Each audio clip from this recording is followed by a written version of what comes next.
எப்படி வந்து ஒரு 59 ரூபாய்க்கு ஒரு ப்ராடக்ட் கொடுக்க முடியும் அப்படின்ற ஒரு ஒரு ஒரு இதனாலே எங்களுக்கு வந்து வாக்கிங்ஸ் வந்து இன்க்ரீஸ் ஆகிருச்சு. இதுதான் எங்க இனிஷியல் பாயிண்ட்.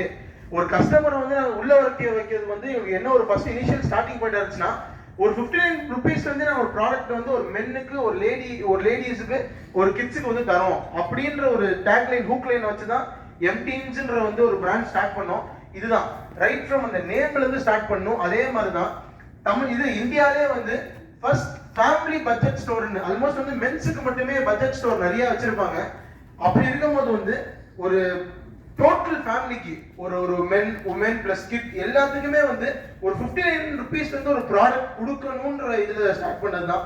அதனால வந்து இந்த மாதிரி எல்லா விஷயத்திலும் நீங்க வந்து ஒர்க் பண்ணீங்கன்னா 100% வந்து நம்ம பிசினஸ் வந்து தனிச்சு நிற்கும். பிளஸ் வந்து அதோட டர்ன் ஓவர்ஸ் எல்லாமே வேற மாதிரி இருக்கும். அதுதான் பாயிண்ட். இதே மாதிரி தான் வந்து நான் சொல்றது வந்து இதே மாதிரி இந்த எங்க பிசினஸ் மட்டும் இல்ல, ஒரு சின்ன ஒரு டீ ஸ்டால் ஆல்மோஸ்ட் வந்து இங்க இருக்கவங்க எல்லாத்துக்குமே வந்து டீ டைம்ன்ற வந்து ஒரு டீ நம்ம டீ ஸ்டால்ஸ் தெரியும் நினைக்கிறேன். ஆல்மோஸ்ட் தெரிஞ்சிருக்கும். ஒண்ணுமே இல்ல, ஒரு 200 ஸ்கொயர் ஃபீட்ல பண்ணது. இன்னைக்கு ஆஸ் ஆஃப் நவ் ஒரு டீ ஸ்டோர்னா நம்மளுக்கு என்ன டீ கடை அப்படின்ற ஒரு மென்டாலிட்டி, நம்ம எடுத்தவொடனே என்ன வரும்னா டீ கடை அப்படின்ற ஒரு மென்டாலிட்டி தான் வரும். ஆனால் அதுல 3800 பிளஸ் பிரான்ச்சஸ் வச்சிருக்காங்க இப்ப. அந்த மாதிரி இந்த டீ டைம்ன்ற வருது. அதனால அவங்க பண்ண ஒரு சின்ன இனோவேட்டிவ்னஸ் என்னன்னா, ஒரு டீ கடை எப்படி இருக்கும்னா வந்து ஜென்ரலா ஒரு பாய்லர் நம்ம பெருசா வச்சு அந்த மாதிரி இருக்கும். அது மாதிரிலாம் இல்லாம ஒரு 200 ஸ்கொயர் ஃபீட்ல ஒரு சின்ன ஒரு ஆம்பியன்ஸ் கொடுத்தாங்க. என்னன்னா அந்த 10 ரூபாய்க்கு நீங்க டீ குடிச்சாலும் அங்க வந்து ஒரு ரேடியோ ஒன்று ஓடும். என்னன்னா வந்து ப்ரொஃபஷனல் ரேடியோ ஓடும். நம்மள மாதிரி சும்மா வந்து ரெகுலர் டீ ஷாப்ஸ் இல்லாம ஒரு ப்ரொஃபஷனல் ரேடியோ வந்து எப்படின்னா, இவங்க டீ ஸ்டோர்ல என்னென்ன கைண்ட் ஆஃப் டீ விற்கிறாங்கன்ற முதல் கொண்டு அங்க அந்த ஒரு 10 நிமிஷம் அங்க நிக்கிறாங்கன்னா அவங்களுக்கு என்னென்ன வேல்யூஸ் கொடுக்க முடியும், இன்னைக்குள்ள நியூஸ் அப்டேட்ஸ் அதுக்குள்ள ஓடும். இன்னைக்குள்ள வந்து அந்த இடத்துல அவங்க நிக்கிறாங்கன்னா ஒரு சின்ன ஒரு பாயிண்ட் அவங்க கனெக்ட் பண்ணுவாங்க.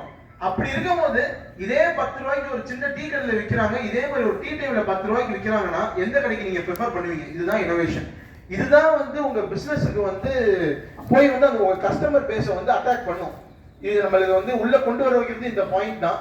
அதனால வந்து ஒரு ஈவென்ட், நான் இப்போ வந்து ஒரு கிளாத்திங் ஸ்டோரை சொன்னேன், ஒரு டீ ஸ்டோரு கூட வந்து ஒரு இனோவேஷன் வந்து எவ்வளவு இம்பார்ட்டன்ட்ன்றத சொல்றேன். அதனால எல்லாமே வந்து ஒரு பாயிண்ட் இல்ல, கண்டிப்பா வந்து இனோவேஷன்ன்றது வந்து எனி கைண்ட் ஆஃப் இதுல வந்து உங்க பிசினஸ்ல வந்து கண்டிப்பா இம்ப்ளிமெண்ட் பண்ணுங்க. ரைட் ஃப்ரம் உங்க ஃபினான்ஷியல்ஸ் இருந்தா கூட அதுல என்ன புதுசா இம்ப்ளிமெண்ட் பண்ண முடியும்ன்றத பாருங்க. அதே மாதிரி வந்து ஒரு கஸ்டமரை டாப் பண்ணணும்னா அதுக்கு எப்படின்றத பாருங்க. ஏன்னா வந்து இனிஷியலா நாங்க எம்டி ஸ்டார்ட் பண்ணும்போது ஒரே ஒரு சின்ன பாயிண்ட்ல தான் 2 பாயிண்ட் இருந்துச்சு. அதை வச்சு தான் ஸ்டார்ட் பண்ணோம், டேட்டாஸ். ஏன்னா வந்து இந்தியாவோட டோட்டல் பாப்புலேஷன் வந்து 141 கோடி. அதுல வந்து 64% நபர்கள் என்ன எடுக்கிறாங்கன்னா ஒரு மாசத்துக்கு 1500 ரூபாய் வந்து ஒரு ட்ரெஸ் வாங்குறதுக்கு மட்டும் ஒரு ஆள் செலவு பண்றாங்க. இப்படின்ற ஒரு சின்ன டேட்டா வச்சுதான் எம்டீன்ஸ்ன்ற ஒரு பிராண்டுக்கு வந்து எங்களுக்கு ஸ்கோப் இருக்கு தமிழ்நாட்டுல அப்படின்ற மாதிரி நாங்க ஸ்டார்ட் பண்ணோம் இனிஷியலா. அதுல வந்து ஸ்டார்ட் பண்ணது கிராண்ட் சக்சஸா இருக்கு. அதனால வந்து நீங்க டேட்டாஸ்ல வந்து ரொம்ப ஸ்ட்ராங்கா இருங்க. இன்னொரு விஷயம் வந்து ஒரு